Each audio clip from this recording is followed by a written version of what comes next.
Gawn ni ofyn bendith yr arglwydd arno ni, gawn ni gydweddio. Ein Duw a'n Tad, ni'n diolch i ti yn fawr iawn eto am y fraint o gael dod ynghyd fel hyn ar fore Sul ola'r blwyddyn. Ni'n diolch yn fawr iawn i ti o Dduw am dy bresenoldeb yn ein plith, ac ni'n gofyn i ti y byddwn ni'n ymwybodol ohono ti yma gyda ni yn ôl yr addewid. Ni'n gofyn i ti arglwydd am ras i blygu ger dy fron di nawr, ac eith gydnabod di'n ddiw arno ni, ac yn gofyn i ti arglwydd am glistiau glywed dy air di, ac y byddwn ni yn cael dy ogoneddu di, a thyrchafu di yn ein plith trwy fawl, trwy weddi, trwy bregethiad y gair. Gwrando ni felly arglwydd, bydd dda wrtho ni. Ni'n gofyn yn enw ac yn haeddiant Iesu Grist. Amen. Gawn ni ganu yn hemyn cynta ni bore yma, wele cawsom y Meseia, cyfaill gwerthfawr ocar i oed. Dar fi Moses a proffwydi ddweud amdano, cyn ei ddod, Iesu yw gwir fab Duw, ffrind a ffrynwr, dynol ryw. Hemyn cynta.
Ni'n darllen darn cyfarwydd iawn i ni, yr ail bennod o Lyc yr ail bennod, ac i ni clywed gair Duw. Bu hefyd yn y dyddiau hynny fyned gorchymyn allan oddi wrth Augustus Caesar i drethu'r holl fyd.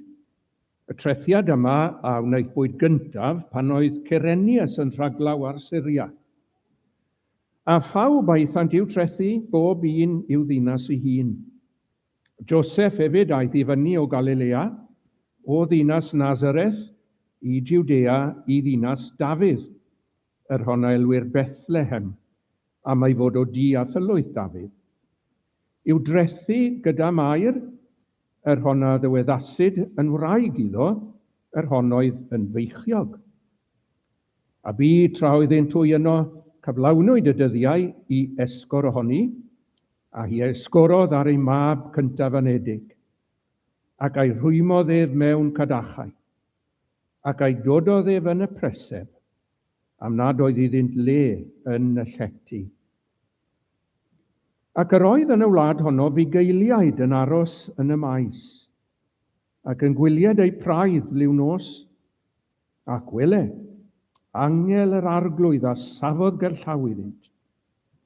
a gogoniant yr arglwydd a ddisgleiriodd o'i hamgylch ac ofni yn ddirfawr o wneithant. A'r angel a ddywedodd wrthynt, nac ofnwch. Canis wele yr o'i fi yn mynegu chwi newyddion da o lawenydd mawr, yr hwnna fydd i'r holl bobl. Canis ganwyd i chwi heddiw geidwad yn Ninas Dafydd. Yr hwn yw Crist, yr arglwydd. A hyn fydd arwydd i chwi, pwy a gewch y dyn bach wedi ei rwymo mewn cadachau a'i ddodi yn y preseb. Ac yn ddisymwth yr oedd gyda'r angel liaws o lun efol yn moliannu Duw ac yn dywedyd, gogoniant yn y goruchaf i Dduw ac ar y ddeiar tangnefedd i ddynion ewyllus da. A bu pan aeth yr angylion ymaith oddi wrthynt i'r nef, y bugeiliaid, hwythau a ddywedasant wrth ein gilydd, awn hyd Bethlehem, a gwelwn y peth hwn a wnaethpwyd, yr hwnna hysbysodd yr arglwydd i ni. Hwy a ddeithant ar frys ac a gawsant Mair a Joseph a'r dyn bach yn gorwedd yn y preseb, a phan welsant hwy a gyhoeddasant y gair, a ddywedasid wrthynt am y bachgen hwn, a phawb ar ei clywsant, a ryfeddasant am y pethau a ddywedasid gan y bugeiliaid wrthynt. Aeth i'r Mair a gadwodd y pethau hyn oll, gan ei ystyried yn ei chalon. A'r bugeiliaid a ddychwelasant, gan ogoneddu a moliannu Duw am yr holl bethau a glywsent ac a welsent, fel y dywedasid wrthynt. A phan gyflawnwyd 8 niwrnod i enwaedu ar y dyn bach, galwyd ei enwef Iesu. Yr hwnna enwasid gan yr angel cyn ei ymddwyn ef yn y groth, ac wedi cyflawni dyddiau ei ffuredigaeth hi yn ôl deddf Moses, hwy ei dygasant ef i Jerusalem i'w gyflwyno i'r arglwydd. Fel yr ysgrifennwyd yn neddf yr arglwydd, pob gwryw cyntaf anedig a elwyr yn sanctaidd i'r arglwydd. Ac i roddi aberth yn ôl yr hyn a ddywedwyd yn neddf yr arglwydd, par o dirturod neu 2 giw colomen. Ac wele yr oedd gŵr yn Jerusalem a'i enw Simeon, a'r gŵr hwn oedd gyfiawn a diwiol, yn disgwyl am ddiddanwch yr Israel. A'r ysbryd glân oedd arno, ac yr oedd wedi ei ysbysu iddo gan yr ysbryd glân, na welai e fe angau cyn iddo weled Crist, yr arglwydd. Ac efe ddaeth trwy'r ysbryd i'r deml, a phan ddig ei rieni y dyn bach Iesu i wneithio drosto nôl defod y gyfraith, yna efe ei cymerth ef yn ei freichiau, ac a fendithio Dduw, ac a ddywedodd, yr awr hon arglwydd y gollyngiad y was mewn tangnefedd yn ôl dy air, canis fy llygaid a welsant y iachawdwriaeth. Yr hon a baratoais ger bron, wyneb yr holl bobloedd, goleuni i oleio cenhedloedd a gogoniant y bobl Israel. Ac roedd Joseph a'i fam ef yn rhyfeddu am y pethau a ddywedwyd amdano ef. A Simeon a'i bendithiodd hwynt ac a ddywedodd wrth Mair ei fam ef, wele hwn, a osodwyd yn gwymp ac yn gyfodiad i lawer yn Israel, ac yn arwydd yr hwn a dywedir yn ei erbyn. A thrwyd enau dyd y hun hefyd yr a cleddyf, fel y datgyddir meddyliau llawer o galonnau. Ac roedd Anna, proffwydes, merch Ffanuel o lwyth Aser, hon oedd oedrannus iawn, ac a fiasai fyw gyda gŵr 7 mlynedd o'i moryndod, ac a fiasai yn weddw ynghylch 4 a 24 mlynedd. Yr hon nid ai allan o'r deml, ond gwasanaethu Duw mewn ymprydiau a gweddiau, ddydd a nos. A hon hefyd yn yr awr honno gan sefyll gael llaw, a foliannodd yr arglwydd ac a lefarodd amdano ef wrth y rhai oll oedd yn disgwyl ymwared yn Jerusalem. Ac wedi iddynt orffen pob peth yn ôl deddf yr arglwydd, hwy a ddychwelasant i Galilea, i'w dinas ei hun, Nazareth, a'r bachgen a gynyddodd ac y gryfhaodd yn yr ysbryd, yn gyflawn o ddoethineb, a gras Duw oedd arno ef. A'i rieni ef haint i Jerusalem bob blwyddyn ar wyl y Pasg, a phan oedd ef yn 12 mlwydd oed, pwynt o aethant i fyny Jerusalem yn ôl defod yr wyl. Ac wedi gorffen y dyddiau, a hwy yn dychwelyd, arhosodd y bachgen Iesu yn Jerusalem, ac ni wyddai Joseph a'i fam ef. Eithir gan dybied ei fod ef yn y fyntau, o aethant daith diwrnod ac ei ceisiasant ef ymlith ei cenedlau cydnabod, a phryd na chawsant ef, o ddachwelasant i Jerusalem gan ei geisio ef.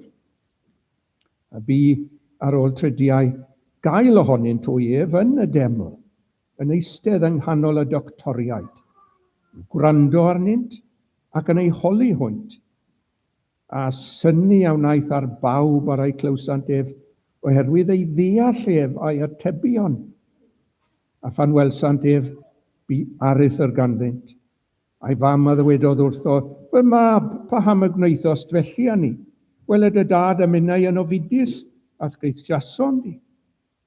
Ac efe ddywedodd wrthynt, paham y ceisiach fi? O'n i wyddech fod yn rhaid i mi fod ynghylch y pethau a berthyn i'm tad.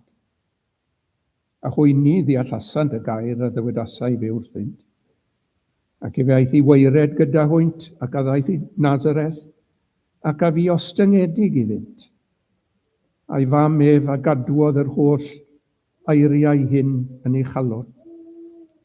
A'r Iesu a gynyddodd mewn doethineb a chorffolaeth, a ffafr gyda Duw a dynion. Bydde di Dduw bendithio'i air yn lles ni bore yma. Amen. Nawr gawn ni geisio Duw eto gyda'n gilydd mewn gweddi. Gawn ni gyd weddio.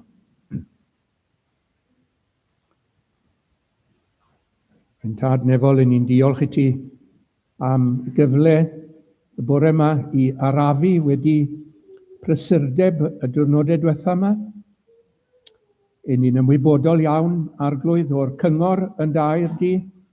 Peidiwch a gwybyddwch mae my fi sydd Dduw, be still, and know that I am God. Go ddiwein tad, mae eisiau gras arno ni i gofio bod yna Dduw hyd yn oed, bod yna Dduw yn y nefoedd, bod yna Dduw i'w chlaw pob peth sydd ar y ddeiar yma, un sydd wedi creu y cyfan o'n cwmpas ni, a ninnau hefyd. Arglwydd, ni'n cydnabod yn ddiolchgar gerddifron di, dy fod ti wedi'n gwneud ni, ofnadwy ar rhyfedd gwneud, mae'r y salmydd, am hynnaid a wyr hynny yn dda. Ni'n dy gydnabod di fel y Duw mawr greodd pob peth, a'r hwn sydd yn cynnal pob peth yn ôl gyda gair dy nerth hefyd. Ni'n sylweddoli o Dduw bod popeth yn dal yn ei le, planedau, a'r ser, a'r byd yma, o blygyd gair dy nerth di. Ond ni'n diolch yn fwy fyth i ti o ddiwein tad, mae ti yw Duw pob gras, a dy fod ti yn dy ras wedi cofio amdano ni fel pechaduriaid ac wedi danfon dy fab i'r byd. Go ddiwein tad y fath rodd i ni wedi gael, bachgen anwyd i ni, mab, a roddwyd i ni.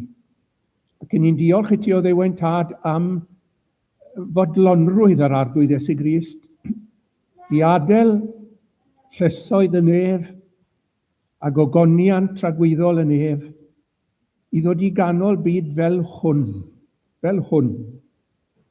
Gyn ni wedi darllen arglwydd am y croeso gafodd e, dim lle yn y llety, ond ni yn dymuno o ddiwein tad y bydd na groeso iddo fe yn yn calonnau ni y bore yma. Ni'n dymuno o ddiwein tad y byddwn ni yn falch ohono fe, ac yn ei drysori fe, ac yn ei werthfawrogi fe fel yr rhodd anrheithol. Soniodd yr apostol amdano fe.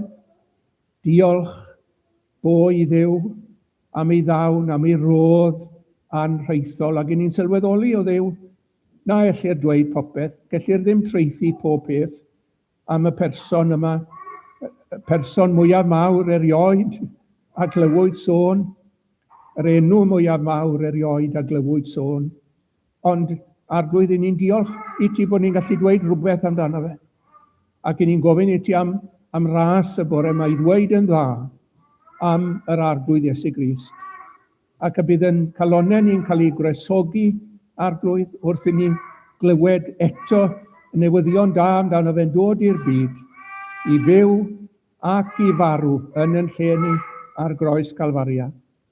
I ni'n diolch i ti am ei fodlonrwydd ni wedi darllen, Arglwydd, am y ffaith i fod yn ymwybodol o'r reswm iddo fe ddod, a'i fod wedi dweud bod rhaid iddo fe fod ynglyn â'r pethau a berthyn i'm tad, medda fe.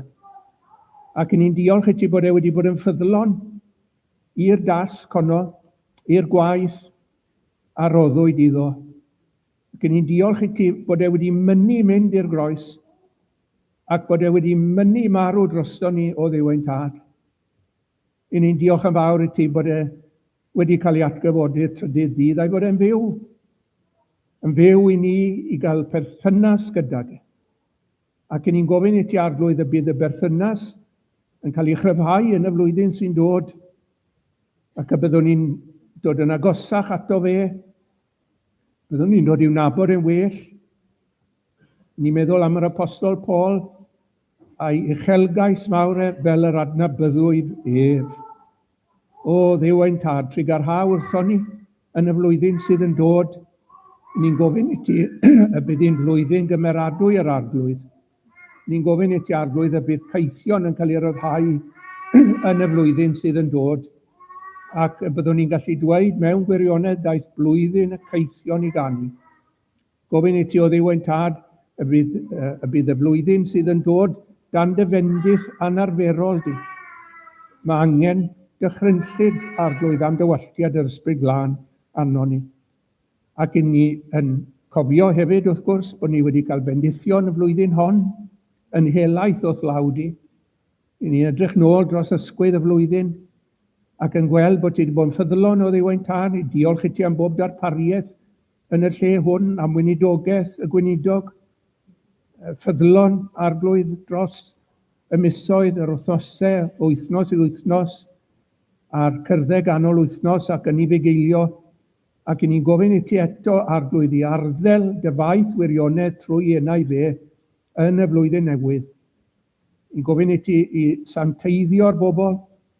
Gofyn i ti, Arglwydd, y bydd yna dyfu mewn gras ac mewn gwybodaeth gan weinidogaeth y gair. Ni'n gofyn i ti hefyd, Arglwydd, i fendithio'r hyn a wneithbwyd, i weinidogaethu'r plant ac yn yr ysgolion a pob gweinidogaeth o eiddo'r eglwys hon. Ac ni'n gofyn i ti, Arglwydd, hyd yn oed y bydd estyn y cortynau yn y flwyddyn sydd yn dod. Ac y bydd mwy o nerth a mwy o awdurdod, Arglwydd, yn yr hynna, a gyflwynir a'r neges, Arglwydd, a drosglwyddir yn y flwyddyn newydd. Ni'n diolch i ti bod gyda ni newyddion da i'w gyhoeddi. Ni'n diolch i ti o Dduw ein tad bod yr efengyl yn dan dy fendith di yn newid dynion. A merched a plant, bechgyn a merched, ni yn dyhau, Arglwydd, am weld gwaith gras eto, yn mynd o nerth i nerth yn ein gwlad ni, ac yn Tabernacl yn arbennig. Ni'n diolch yn fawr i ti am y gorffennol o Dduw ein tad. Ni'n diolch yn fawr i ti am yr hyn a wneithbwyd yn ystod gweinidogaeth faith Mr Jenkins. Ni diolch i ti o Dduw ein tad am adferiad ac am fod na grywyllyn a hwnnw wedi tyfu yma yn Tabernacl. Ni'n canmol enw di, Arglwydd, am dy ryfedd ras yn hyn o beth. Ond cerdd ymlaen, nefol dan, cymer yma, feddiant glân i'w ein gweddi. Cofia'n gwlad ni hefyd o Dduw. Cofia arweinwyr yn gwlad ni, ysgolyd yn dda yn y Senedd yng Nghaerdydd ac yn San Steffan hefyd. Dall yn arwen y dall yw i o Dduw. Ond ni'n gofyn i ti cawn ni weld cyfnod gwell. Ni yn cofio am dy waith di dros y byd i gyd. trwy dy genhadon di o Dduw Tad. Dwi'n meddwl am asiantaethau'r missionary, European Missionary Fellowship a TBS, gwahanol asiantaethau fel hyn, yn dod â nhw Gaerdyfron di Arglwydd, fel y bydd y gair dan dyfendus di yn mynd i eithafoedd y byd yma. Gyn ni yn gwybod o Dduw Tad, y bydd yna bregethu y gair, pregethu'r Efengyl dros yr holl byd ac yna daw y diwedd. Ac yn ni'n edrych Arglwydd at dyfodiad ein harglwydd Iesu Grist gyda'r cymylau. Gyn ni'n diolch i ti bod yna ddyfodol disglair iawn i'r eglwys. Wedi'r trafferthion, wedi'r cystydd mawr. Ni'n diolch i ti Arglwydd am fuddugoliaeth yr arglwydd Iesu. Ni'n diolch i ti Arglwydd y bydd e'n dod i farnu'r byd a galw'r saint, i gyfodi ein cyrff ni o'r bedd. Ni'n diolch i ti am gorff newydd, am nef newydd, am ddeiar newydd, y cyfan o ras. Cadw ni felly Arglwydd yn dy law. Cadw ni'n ddiogel Arglwydd yn y cyfamser, i'r flwyddyn sydd yn dod. Cadw ni ysgwelyd i'n dda. Cyflwyno'n yn hunain i ti felly Arglwydd, gofyn i ti y bydd y gair nawr dan dyfendus di, ac y bydd yna rwyddineb wrth dreithi ac wrth glywed, ac fel y cuddiodd Mair y gwirionedd yn ei chalon, i ni'n gofyn i ti y byddwn una'n gwneud yr un peth. Clyw ein gweddi a maddau'n beiau ni. I ni'n gofyn yn enw ac yn heiddiant ein harglwydd Iesu Grist. Amen.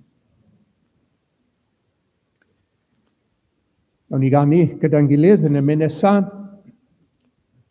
Hyfryd lais Efengyl hedd, sydd yn galw pawb i'r wledd. Mae gwahoddiad llawn at Grist, oes i'r clawd newynog trist. Pob cyflawnder ynddo cewch, dewch a chroeso dlodion, dewch.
Wel, gyfeillion, oedd Dafydd yn gofyn i fi am destun, wrth gwrs, ar gyfer yr oedfa yma bore yma.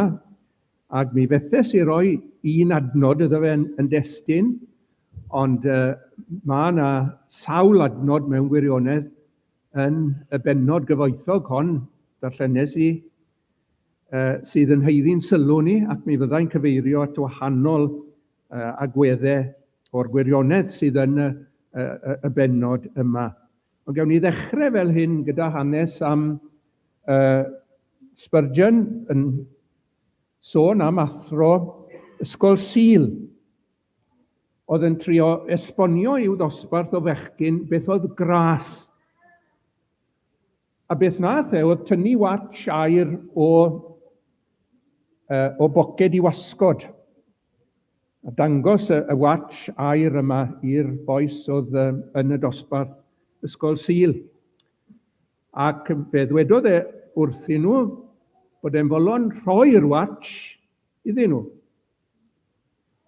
Wel, dyma fe'n cynnig y watch I un, ac oedd y crwt yn ffili credu mewn gwirionedd bod e'n cael cynnig y fath watch werthfawr. A nath e ddim I derbyn I. A wedyn yr athron I chynnig i'r nesaf, a hwnnw'n gweld I hun yn anheilwng iawn o gael watch mor ddrud ac mor hardd. Ac ddim yn ei chymryd I. Ac wedyn mae fe'n cynnig i'r llall un arall eto, a hwnnw'n meddwl allai ddim cymryd y watch yma, achos mae rhyw catch yn rhywle, ac mi fyddai'n gorfod talu amdani mewn rhyw fodd neu gilydd, a dwi'n wedi dweud wrtho I. Felly nath e ddim I chymryd I. Nes yn y diwedd, dyma fe'n dod at un o'r bechgyn ac yn cynnig y watch i'r crwt arbennig yma, a hwnnw yn ddigon diniwed i'w chymryd hi yn ddigwestiwn. Wel, wrth gwrs, allwch chi ddychmygu'r bechgyn eraill nawr yn edrych ar ei gilydd ac yn gweld mor ffôl o'n nhw wedi bod mewn gwirionedd ac yn ei ddigeddus nawr o'r crwt oedd wedi derbyn y watch yma. Ond ergyd yr holl beth, wrth gwrs, oedd bod iachawdwriaeth yn gyfan gwbl o ras. Ffafor anheiddiannol Duw yng Nghrist yw iachawdwriaeth. Ac fel yna mae dyn yn dod yn Gristion, wrth gwrs, trwy ras yn unig. A bod yr arglwydd Iesu Grist I hun yn rhodd ac nid yn gyflog I Dduw y byddor diolch. Medda'r apostol Paul, chi'n cofio mewn ysgrifennu at y Corinthiad ac mewn trafod y casgliad mewn gwirionedd, ond sylwch chi hyn am yr apostol Paul, dyw e byth yn gallu sôn am beth fydden ni'n galw yn fanylion bywyd eglwys fel y casglad. Dyw e byth jyst yn sôn am y casglad, mae rhaid o feddo mewn ar arglwydd Iesu Grist, yn dos e. Ac wedyn esiampl fawr yr arglwydd Iesu Grist yn cael ei roi I ni, a gyntaf yn gyfoethog yn mynd yn dlawd i'n cyfoethogi ni trwy ei glodi ef. Dyna'r model mawr.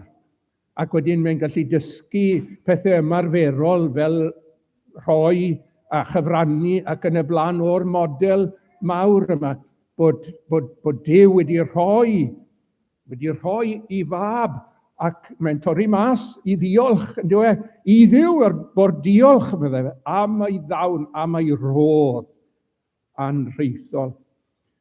Ac oedd e wedi derbyn y rhodd, wrth gwrs.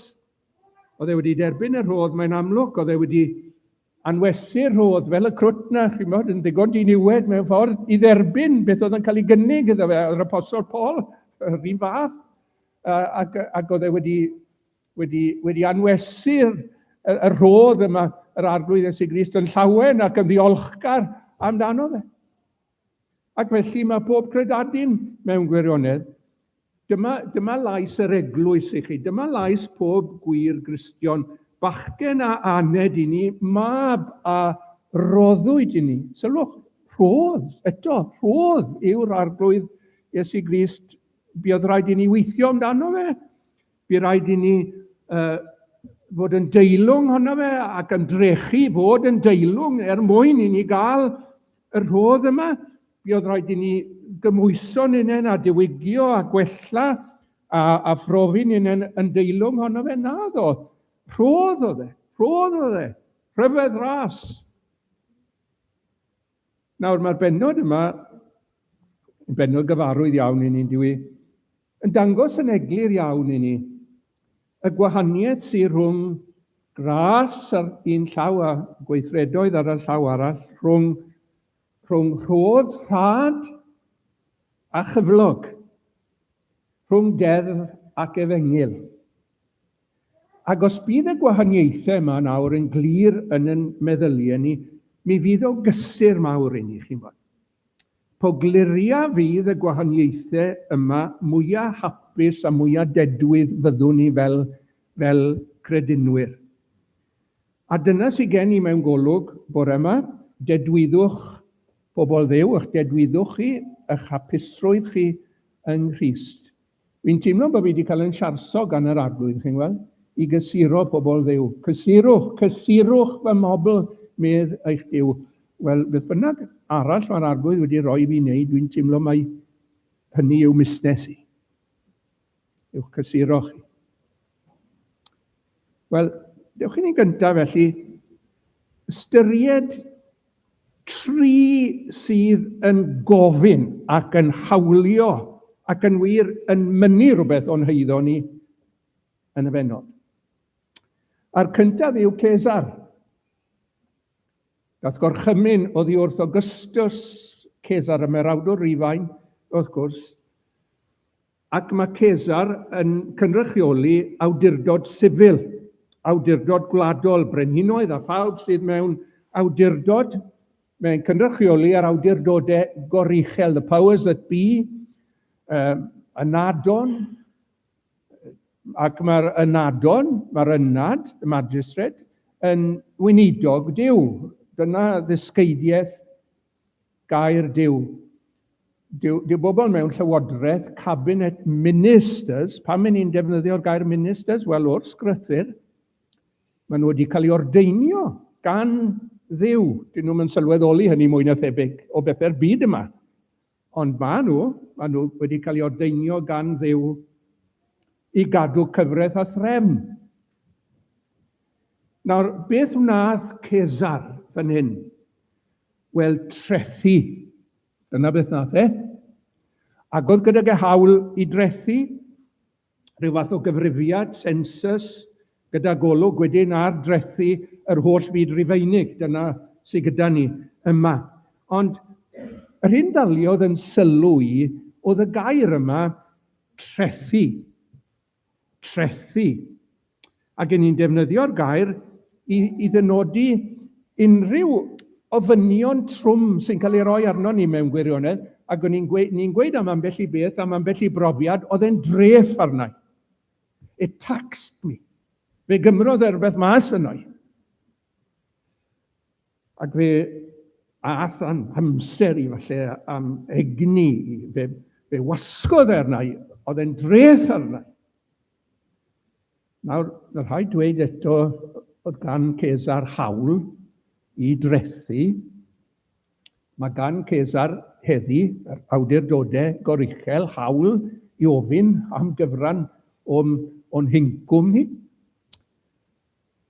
A beth bynnag i ni meddwl o'r llywodraeth ac o'r awdurdodau goruchel, nid yn unig hawl ar gyfran o'n hincwm ni sydd gyda nhw, ond maen nhw yn hawlio yn ôl gair Duw yn parch ni a'n hyfuddod ni i gyfraith y wlad. Ond eich trethu chi, naeth Cesar. A'r ffurflen dreth yn siŵr o ddod trwy'r post, neu i chi'n ei chael ei ar-lein felly. Ond na beth mae Cesar yn ei.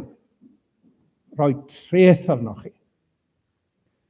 Ac wedyn ymellach, i ni'n sylwi 20 diwrnod ar ôl genedigaeth y gwaredwr, dyma Mair yn dod ar bachgen bach 20 diwrnod oed, 40 days old. I'r deml i'w gyflwyno fe yn weidi, a'i gyflwyno fe i'r arglwydd, ac i ddod ag offrwm, diolch i'r arglwydd. Nawr, offrwm pobl dlawd ddethon nhw ag par o dirtirod neu 2 giw colomen. Mae'n amlwg felly bod Mair a Joseph yn glodion.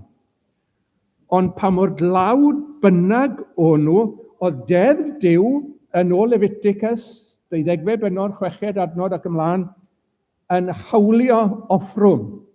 Ac mae'n addameg fan hyn, dyna mae deddf Duw yn ei wneud, y ddeddf seremoniol fel oedd hi, neu y ddeddf foesol, y 10 gorchymyn, Dyma mae'r ddeddf yn wneud, dod ar yn gofyn ni mae'r ddeddf yn wneud. Hawlio mae'r ddeddf yn wneud, a mynnu mewn gwirionedd bod ni yn ei chadw hi. Deddf Duw. Nawr, fe glywch chi bobl neu o'ch chi'n arfer clywed bobl yn dweud am y deg gorchymyn. Byddai'n beth da sa pawb yn cadw'r deg gorchymyn, byddai'r byd yma yn well byd. Ac yn sôn felly am y ddeddf. A dim syniad mewn gwirionedd, beth mae'r ddeddf yn gofyn oddi wrtho ni. Mae'n gofyn i ni i'w chadw hi i gyd, nid caffateria system, a dweud, wedi cadw'r 3 gorchymyn cyntaf, yn siŵr wyt ti'r bedwerydd ac yn y blaen. Na, mae rhaid cadw'r cyfan o'r ddeddf. Mae rhaid iddi fod yn gyfan fel petai yn y bywydau ni. Ac mae rhaid i chadw yn barhaus, ac mae rhaid i chadw yn gydwybodol yn o ran cymelliad ac yn yr ysbryd cywir. Hynny yw perfeithrwydd Duw sydd yn cael ei adlewyrchu yn neddf Duw. A dyw i ddim yn gwneud y tro i ni dim ond ceisio byw yn ôl deddf Duw. Dyw hwnna ddim yn mynd i wneud y tro o gwbl. Nid just anelu at fod yn ail un lle. Dyw hwnna ddim yn mynd i weithio o gwbl os y'n ni'n mynd i geisio bywyd, os y'n ni'n mynd i geisio ffafr Duw trwy yr Efengil. Mae rhaid i ni chadw hi i gyd, mae rhaid i ni i'w gwneud hi hwnna wnel y pethau hyn. It's not a matter of approval and saying, wouldn't it be a good thing if everybody kept the 10 Commandments? Approving of the... gwneud mae'r ddeddf yn hawlio. Trethu mae Cesar. Mynnu mae deddf Duw. A mae yna un peth arall sy'n amlwg yn mynd i ofyn llawer iawn mwy na fedrwn ni roi byth, chimod. A hynny yw crefydd ddi-Grist. A chi'n mynd i ofyn i fi nawr, ble ni'n gweld crefydd ddi-Grist yn y bennod yma? Wel, mae'n bennod llawn iawn yn dwi, ac mae gyda ni hanes am Simeon fan hyn, mwynydd bebyg bod e'n hen ddyn, yn disgwyl, medde'r gair, am ddiddannwch yr Israel, waiting for the consolation of Israel. Wel, oedd rhywbeth yn bod ten, oedd e. Os oedd e'n aros am ddiddannwch yr Israel, sef yr arglwydd Iesu Grist. Ac yn wir i chi, oedd cyflwr Israel yn aleithus. Dyma oedd cyflwr Israel. Dewch i Cana Galilea, ac oedd na briodas, a oedd ddim digon o win gyda nhw. Nawr, mae yna ddameg fanna chi'n gweld. The wine ran out. Nawr, beth oedd arwydd o cad y gwin yma? Wel, yn y gair sy'n dweud hyn, cofiwch nid fi, mae gwin yn gallu llawenychu calon dyn. Ac felly, pan oedd dim digon o win, mae hwnna'n arwyddo bod llawenydd y genedl yn pallu. The joy had run out. Hwnna'n wir yn oedd e. Darllenwch i'r Efengylau, a chi'n gweld pa fath fywyd oedd gyda'r Iddewon yma. Bywyd anodd oedd e, bywyd caled o safbwynt crefydd oedd e. Oedd yr offeiriadaeth yn ddall, medde Iwan Fedyddiwr, mae un yn sefyll yn eich plith chi ddim yn ei nabod wrth yr offeiriad. Dyna'r cyflwr. Beth oedd cyflwr y deml? Wel, oedd wedi cael ei halogi, oedd bobl yn prynu ac yn gwerthu ar arglwydd Iesu Grist, yn dod glanhau y deml. Dyna i chi 3 camio bach i chi o gyflwr Israel. Os ym ryfedd bod Simeon yn edrych am ddiddannwch, waiting for the consolation of Israel. Diflastod oedd o'i gwmpas e, diflastod crefydd. Na beth oedd e? A dos dim diddannwch mewn crefydd di-Grist, gyfeillion, os e, mewn gwirionedd. P'na i ddewiaeth yw e neu bybyddiaeth, gofyn maen nhw'n gwneud, eto hawlio maen nhw'n gwneud. Cofio, gas Martin Luther ddigon o'na fe Texel, chi'n cofio dyn hwnnw yn mynd o gwmpas ac yn gwerthu maddau ebau, pardons, ac os byddech chi'n dod i arian yn y bocs, bydde enaid yn mynd o'r purdan, dyna'r ddisgeidiaeth, ond oedd rhaid i chi dalu, y bobl yn dlawd, talu, rhaid chi dalu, tax eto, yndyfe? Na beth mae crefydd yn neud, a chi'n bod yr grefydd gydiodd yn capeli ni hefyd gyfeillion, mae rhaid i ni weid yn capeli angyd ffurfiol ni. Beth oedd e? Crefydd yn gofyn, oedd e crefydd dyletswyddau, oedd e, mae rhaid chi ddod i'r capel, mae rhaid chi fod yn ffyddlon, mae rhaid chi fod yn hyn a'r llall. Dyna oedd e mewn gwirionedd, yndyfe? Oedd na lyfr poblogaidd ar un adeg. Enw'r llyfr oedd holl ddyletswydd dyn. The Whole Duty of Man. Gall ei gyfieithu'r Gymraeg. Ond oedd yn boblogaeth tu hwnt yn Saesneg hefyd, The Whole Duty of Man. Wel, oedd na weinidog yn Manceinion, William Gadsby, ni'n canu, falle bod chi'n canu'r emyn, Immortal Honours Rest on Jesus' Head, oedd y ddyn arbennig iawn. Ond oedd e'n sôn am ei brofiad i hunan yn darllen y llyfr yma, The Whole Duty of Man. A meddai fe, it ran me out of breath, meddai fe. There was no relief for me in the whole duty. Dyletswydd. The whole duty of man. Wel, fe ddwedodd yr arglwydd Iesu Grist am grefydd yr Iddewon, ynddo fe, crefydd y Phariseaid yn arbennig te, bod nhw'n rhoi beichiau ar bobl na allan nhw ddim i dwyn. Chi'n gwybod am y Phariseaid? 10 gorchymyn roiodd yr arglwydd. Fe nath y Phariseaid roi gorchymyn ar ben y gorchymynion yna, mwyn cadw'r 10 gorchymyn, o'n nhw'n credu bod rhaid chi gadw gorchymynion eraill. 365 ohonyn nhw, un i bob dydd o'r flwyddyn mewn gwirionedd. Beichiau trymion, oedd dim modd i dwyn nhw. Crefydd, di-grist. Chi'n gweld? Dyna 3 sy'n gofyn, mae Cesar yn mynd i'ch trethu chi, mae'r ddeddf yn mynd i hawlio, mae crefydd di-grist yn mynd i'ch llethu chi. Ond nawr te, dewch gyda fi'n ail i weld yr arglwydd, nid yn gofyn, ond yn rhoi. Yr fath roi, yr fath rodd. Meddai'r angel wrth y bugeiliaid, yr wyf yn mynegu chwi newyddion da. Newyddion da, wel, chi'n gwybod siwr o fod, mae dyna i wystyr yr Efengil, ynddo fe, Ewangelion mewn Groeg, yw newyddion da. Dyma'r Efengil. Newyddion da sydd yn dod â llawenydd mawr. Nawr te, beth yw'r newyddion da o lawenydd mawr? Ife bod angen i chi fyw yn deudi, cofiwch bihafio. Ife siars yw'r Efengil. Bod chi fod fel hyn a fel, a bod nhw ofynion, a mwy o ofynion, a dyletswydd. Ife dyna'r Efengil? Ife anogaeth yw'r Efengil? Bobl yn gymysglyd iawn y dyddi yma, yn diwn nhw.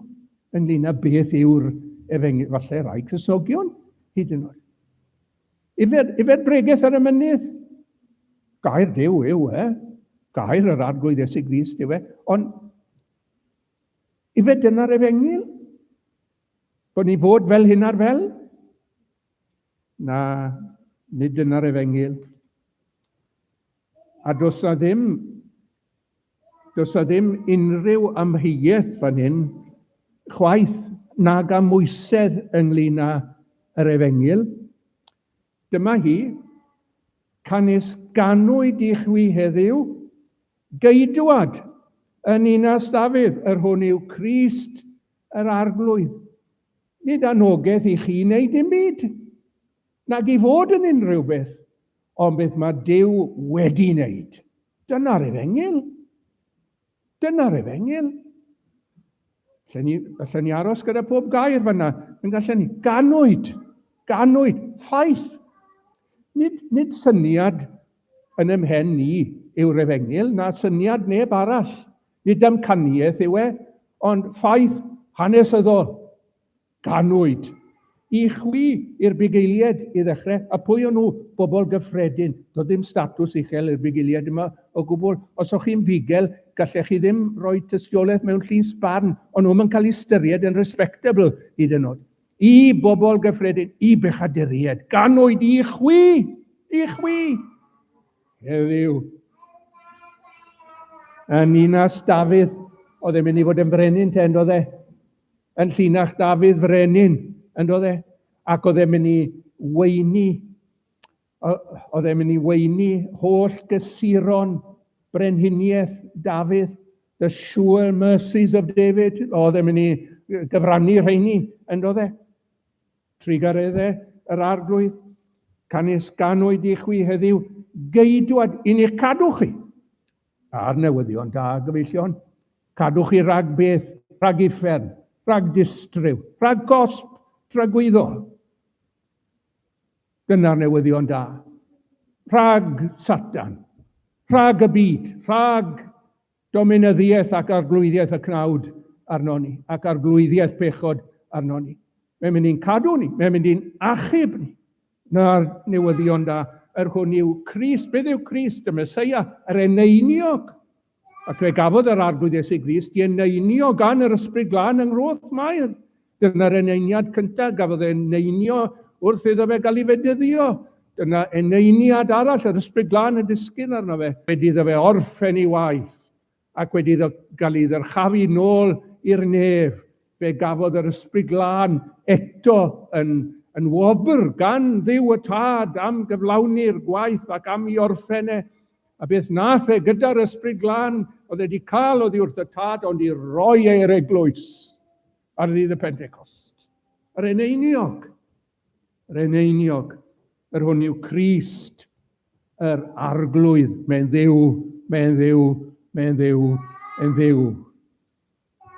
dduw. Dyna'r newyddion da, gyfeillion. Ydy'r arglwydd wedi gofyn rhywbeth i chi? Dim. Wedi rhoi.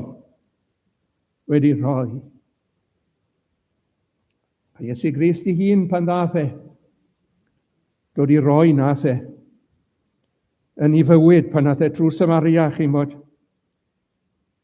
Achos bod rhaid iddo fe fynd trwy Samaria, oedd e'n gwybod am y wraig yma wrth yno Jacob yno fe.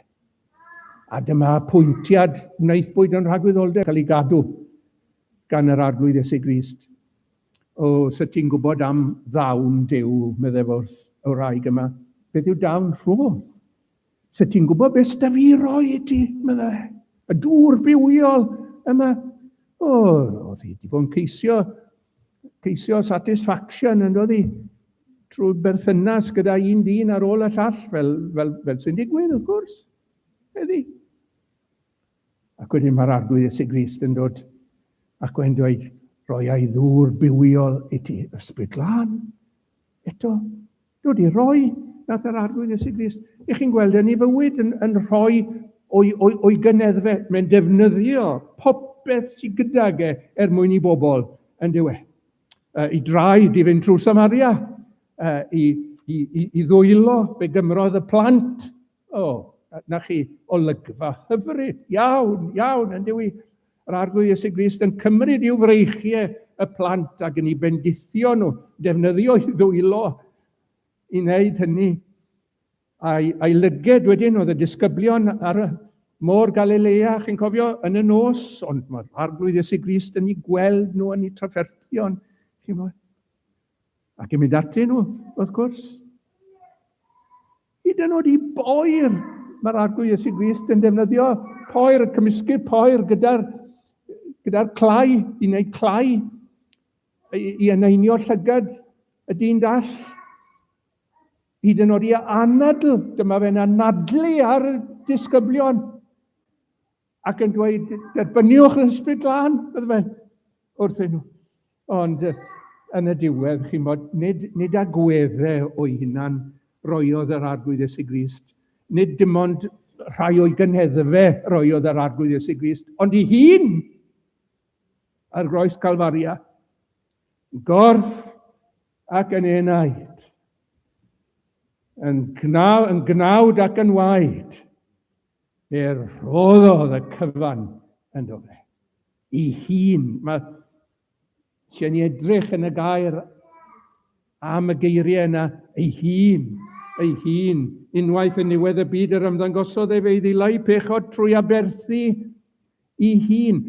Ergyd fanna yn yr epistol at yr Ebriaid yw hyn, oedd yn yr Hen Testament. O'n nhw'n dod ag aberthen, o'n nhw'n dod ag anifel, o'n nhw'n dod ag oen. Nid hynny nath yr arglwydd Iesu Grist, ond aberthu i hun. Yr hwn ei hun, a ddig ein pechodau ni ar y pren wedi puro ein pechodau trwyddo ef ei hun. Mae steddodd ar ddeheulaw mawredd yn y goruwch leoedd. Ac yn sgil hwnna, chi'n bod, y rhoi hunan, mae'n rhoi bywyd tragwyddol, yn dweud. Minnau, medde fe, a dwi fe'n rhoddi iddynt fywyd tragwyddol. Rhai sy'n dod o'n blaen i, beth maen nhw'n mynd i wneud? Beth wnaethon nhw yn y trach? Lladron ac ysbeilwyr, mynd â pethau oddi wrthoch chi wnaethon nhw, medde fe, wedi dod i rhoi. Mi a ddeithim fel y caint, fywyd, ac y caint ef yn helaethach. Minnau a dwy fe'n rhoddi iddynt fywyd tragwyddol. Beth yw bywyd tragwyddol? Mae wedi dweud wrthon ni yn Ioan 17. Perthynas gyda ge. Mae wedi dod i roi y berthynas yna i ni fydd yn para i dragwyddoldeb. Dyna'r bywyd mae'r arglwydd Iesu Grist wedi dod i roi i ni. Nawr gai arafu am funud, a lle bod chi'n meddwl, does dim trydydd pen, 2 ben sydd gen i bore yma. Jyst arafu am funud. Dweud ar y dechrau, oblygu bod gyda ni feddyliau deddfol wrth natur a'r syniad o heiddi a theilyngu a gweithio. Mae hwnna wedi wreiddio'n ddwfwn iawn yno ni, chymod. Mae yn DNA ni. Mae'n bosibl iawn, ag fe gewch chi enghreifftiau ohono fe o bobl yn syrthio nôl dan y ddeddf, oedd y Galatiaid wedi wneud hynny, neu oedd na fygythiad iddyn nhw wneud o blygyd gau athrawiaeth. Ond i ni'n gweld yr ysbryd yna, gwasaidd yna, yn y mab y Fradlon. Fe'n ymwybodol o'i bechod a'i ogrwydd, fe wedi dod ato hun ac mae ar ei ffordd adre, ac mae'n rihyrso yn ei feddwl beth mae e'n mynd i ddweud wrth ei dad, pechais yn erbyn y nef ac wrth flaen dithau, ac mwyach nid o'i deilwm i'm galw yn fab i ti, gwna fi fel un o'r weision cyflog. Nawr, beth mae gwas cyflog yn ei gweithio?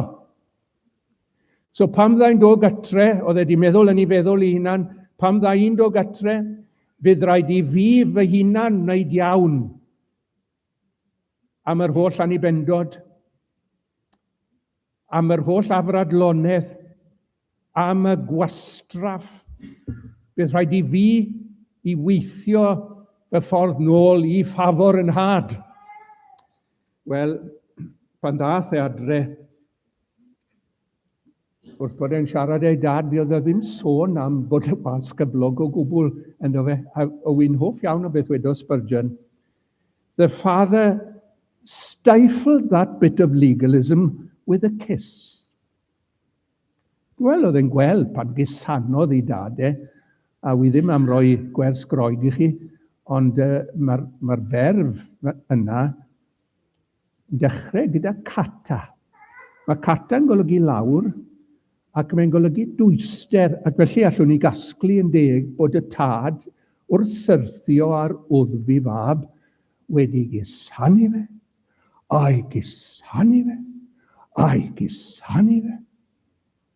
A nid peck on the cheek. A fi o'na ddim sôn am gwna fi fel un o ddweision cyflog. Beth ffeindiodd y mab oedd cusan cariad a gras, cusan derbyniad, croeso, adferiad, cymod. Dygwch allan y wisg ore. Wedodd y tad wrth y mab, "Wyt ti dalu am y wisg ma, cofia?" Na, wedi ein cyfiawnhau yn rhad trwy y rasau. Oedd e'n rheiddi y fodrwy ar ei fus. Symboliaeth fan hyn, wrth gwrs. Chi'n bod, mae'r fodrwy briodas yn symbol o blegyd bod hi'n grwn o gariad diddarfod. Wel, na'n ffodus yn y byd hwn, dyw hi ddim fel na'n aml, o dyw hi. Ond mae cariad Duw yn wahanol. Cariad heb ddechrau, na diwedd, yw cariad Duw yn yr arglwydd Iesu Grist. Ac o'na ddim gododd y tad, ddim dimau ar y mab wrth roi'r fodrwy mar i fus iddo fe. Ddim di meddwl am y fath beth. Mae'r cyfan yn cael ei roi iddo fe. Ar sgidiau roi urddas iddo fe, wrth gwrs, ac yn arwyddo i fabolaeth a gwneud i gerddediad yn gyfforddus. Fe o'na ddim tal am y sgidiau chwaith ar llo pasgedig, llo special, oedd yn cael ei gadw, wrth gwrs, for special occasions. Oedd hwn, ac oedd e'n aberth yn oedd e, cysgod o aberth yr arglwydd Iesu Grist eto, ond oedd ddim tal amdano fe o gwbl. Tai e wedi gweithio fel gwas cyflog i dragwyddoldeb gyfeillion, na lle fe byth fod wedi ennill y ffafrau yma, o gwbl nag, o ras oedd y cwbl, o ras oedd y cwbl. Nawr, wrth dyniad y diwedd, bydd unrhyw sy'n darllen yr ysgrythur yn ddeallus, eisiau dweud hyn wrtho, falle bod chi nawr wrth i fi dreithi fel hyn, yn meddwl fel hyn. Os y'n ni wedi derbyn y rhodd anrheithol, a'r cyfan sydd yn dod yn sgil hynny, ond nid oes yna oblygiadau. Ond nid oes yna ddyletswyddau a chyfrifoldebau. Wel, llwn ni ddweud hyn yn sicr, dyw Cristnogaeth ddim yn gwneud ni'n anghyfrifol. Dyw e ddim o bethau'r byd. Ond, chi'n gweld, allwn ni alw dyletswyddau Cristnogol yn freintiau mewn gwirionedd yn gallwn ni. Ydyn nhw, mi weld fel dyletswyddau wedyn nhw gwbl. Ydyn nhw. Tan ni ddim yn y meddwl am odynhader Efengil. Chi'n ma, 2 odynhad sydd gyda ni. Odynhader Efengil yw nhw. A fe ddwedwyd o'r solod arsus am fedydd enghraifft. Cyfod a bedyddiau'r di. Mae'n orchymyn mewn ffordd yn dywe. Ond yn fwy na ni, mae'n fraint. Mae'n fraint i gael proffesi Crist yn y modd y mae'r arglwydd Iesu Grist wedi cael ei wedi ordeinio, wedi drefnu. Mae'n fraint gyfeillion. Cofiwch wedi cwrdd â llawer un sydd ddim yn ystyried yn fraint. Os rhaid i fi gael y medyddio, wel, chi'n meddwl, os gwaith gras fan hyn te? Os rhaid i fi? Ac yn yr un modd gyda'r swper, mae'n orchymyn mewn ffordd yn dweud. Gwnewch hyn, coffa amdanaf. Ond ydw i'n galedu ni ddod o gwmpas bwrdd yr arglwydd i'w gofio fe? A'i gariad wrth farw drosto ni ar hyn wedi wneud? Dwi'n galedu, mae'n fraint. Un o uchel freintiau'r Cristion. Meddylwch am beth ni'n gwneud bore yma. Mae'n orchymyn i beidio esgeiluso'n cyd-gynulliad. Mae'n orchymyn. Ond, wel, dwi'n gwybod amdano chi, sy'n mynd man arall, licen i fod bore yma, well na bod gyda chi yn Tabernacle. Mae'n hyfryd!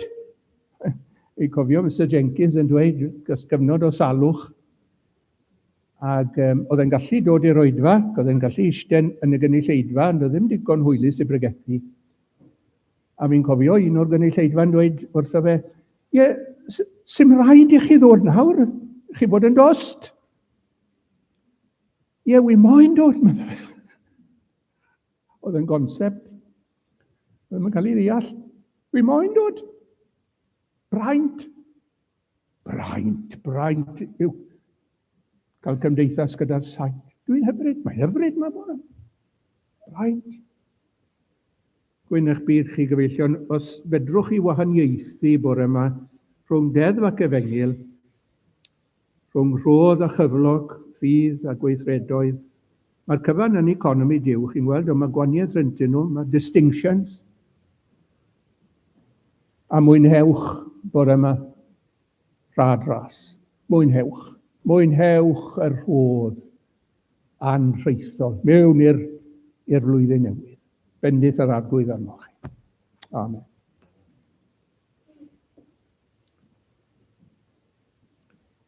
Mi gan i'n hymyn ola,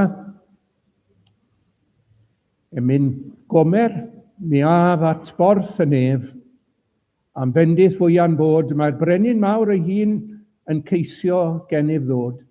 Mawr eisiau cael sydd arna fi, ac eisiau rhoi ar Iesu sy'n.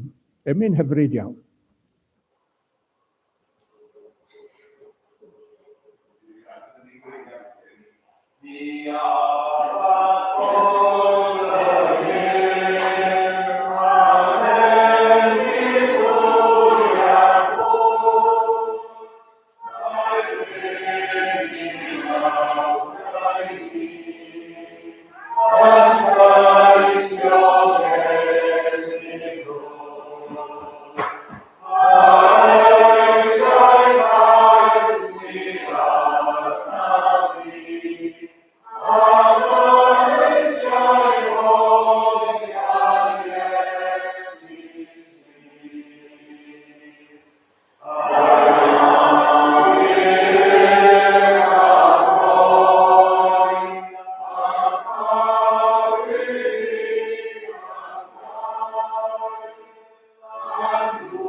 Nawr bydde di ras ein harglwydd Iesu Grist, a chariad Duw y Tad a chymdeithas yr Ysbryd Glân, yw gyda ni oll o'r awr hon hyd yn oes oesoedd. Amen.